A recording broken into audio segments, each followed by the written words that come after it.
Hello, my name is Bob the Hilster, and I am your particle model guru.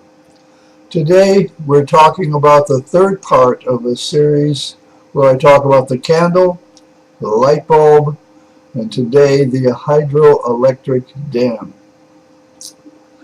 So, this is a repeat of a slide I've had before, which describes the particle model for light. And as you remember, the particle model for light involves a flow of particles in a straight line moving at speed c that has a periodic repeating distribution, peaks and valleys and peaks, where from peak to peak is the wavelength. But the thing you have to have from a candle or from a light bulb is this stream of particles. Now, this is an ideal case, but when the candle or the light bulb pushes out clumps of G1s, it's not so clean. It's probably a lot more messy than that. And so this is a picture I use when I discuss the candle. And where do the particle models come from? They come from the G1 orbitals of the atoms in the methane and the oxygen are released during combustion. It comes from in the candle from the G1 orbitals. And of course, in a very short time, as the combustion happens, the candle burns down until it's gone. And no more light after the candle is gone because there's no more G1 orbitals, no more combustion. And it's similar with the 100-year light bulb that I showed, where we have G1 particles in this, G1 particles flowing through the wiring around one half cycle this way and another half cycle this way, where these G1 particles heat up the atoms in the filament. They're vibrating at a certain rate that produces white light, and what's happening is the G1 particles flowing through the wiring and through the filament get pushed out in streams of particles. So whether it's the candle or the light bulb, if we're going to have particle model light as described, you've got to have a source of G1 particles.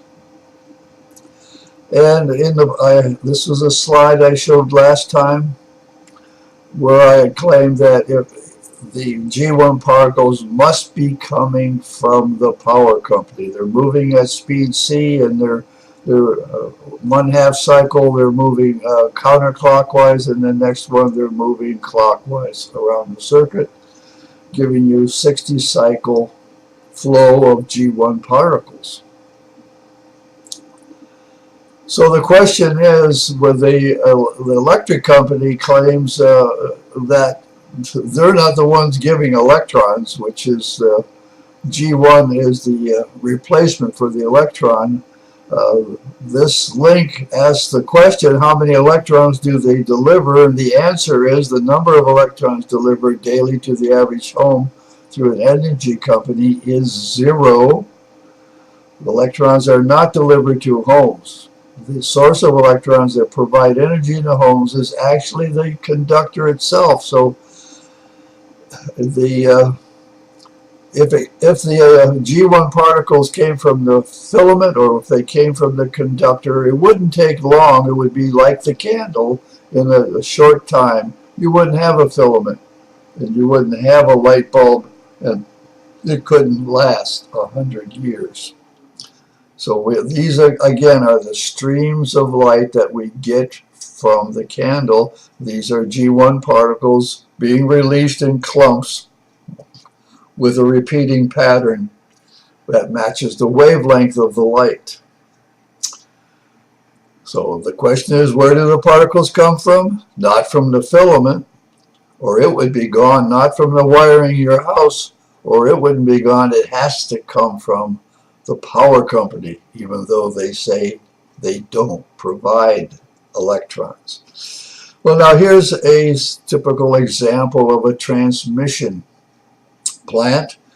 Here's your home, a telephone pole or power line with a transformer hanging on it. And you go all the way through all of this back to the power plant. Now, that happens to look like a nuclear reactor, but let's assume for the moment it's a hydroelectric dam, and they have a step-up transformer providing very high voltages. They're providing voltages. They're not talking about electrons. They're talking about providing voltages. Real high ones for really heavy industrial use. Step-down transformer to give more voltage. 20 kilovolts, I think that says, and to industrial commercial users. And then finally another step-down transformer to give 120 volts to the home.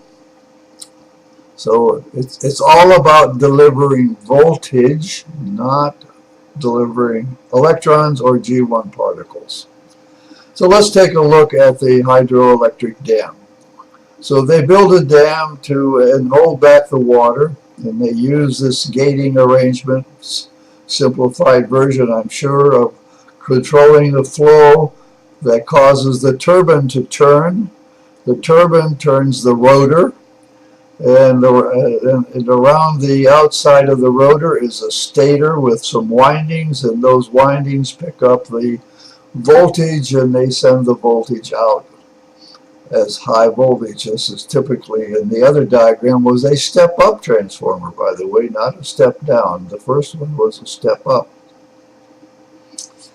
That's the hydroelectric dam and the generator, the turbine and the generator inside. So let's take a little bit of time and look at the generator structure. Let me talk about the pieces they have first. They have a DC supply, supplying current to an electromagnet. The electromagnet is turning clockwise in this example, turned by the turbine. And then there's the stator, which has the stator coils. There's stator coils here and here on the stator, and those are and then these coils give you an AC output. They don't say voltage, but since they all show delivering voltage, I'm assuming that's what they deliver. So how does this work? Well, they have to have a DC supply to begin with somewhere, somehow, before to get this thing started, because the DC input, conventional current, would have current flowing through this way, out the positive lead and back into the negative lead, DC current. In the particle model, it's the other way around. G1s are being pushed out this way and back to the positive terminal. In any case, there's DC current flow through the rotor, which has a winding. That DC current flowing through that winding makes this an electromagnet. See, this is DC for the this is the electromagnet.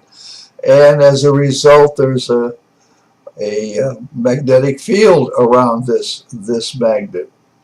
This is DC, steady state. It doesn't fluctuate or change, so you have a very constant magnetic field. Now, in the case of the particle model, as I've described before, the flow of the G1 particle is from the north end of the electromagnet to the south end. Or whether it's a magnet, electromagnet, doesn't matter, from the north end to the south end. So you've got G1 particles coming out of the south end, flowing into the stator through the windings and around and back, and or around this way and back. The G1 particles, as they enter this iron core, that iron core acts like a conductor. Might as well just be an electrical circuit here, where the G1 particles of the magnetic field are routed through the iron core as if they were current flowing through around that way. So the way the voltage is generated, the way the G1 particles get into the output is through induction. Now, I haven't said anything about induction. Generally speaking, it's well understood that this rotor has to be moving in order to cause this magnetic field passing this coil, in order for it to induce a current in this wire. That's magnetic induction from a traditional point of view. Now, for the particle model, it's slightly different. As long as this magnetic field is moving past the coil, it can enter the G1 particle of the magnetic field, can not only enter and go around like this as a magnetic field in the stator, but it can be induced and picked up by this wiring and go through the wiring and out this terminal, and hence coming back. It does the same thing on this side, because the magnetic field coming around, G1 particle coming through here, can induce there. Actually, it's induced by the north end. My apologies. Anyway, that's the induction, and I need to cover that more in detail, but the end result is the G1 particles of the magnetic field are induced into the wiring, and they go out and they come back. And I maintain that with the particle model, this generator is supplying the G1 particles. Well, from this circuit, and you can think of it as a circuit, the only source of G1 particles is this DC supply.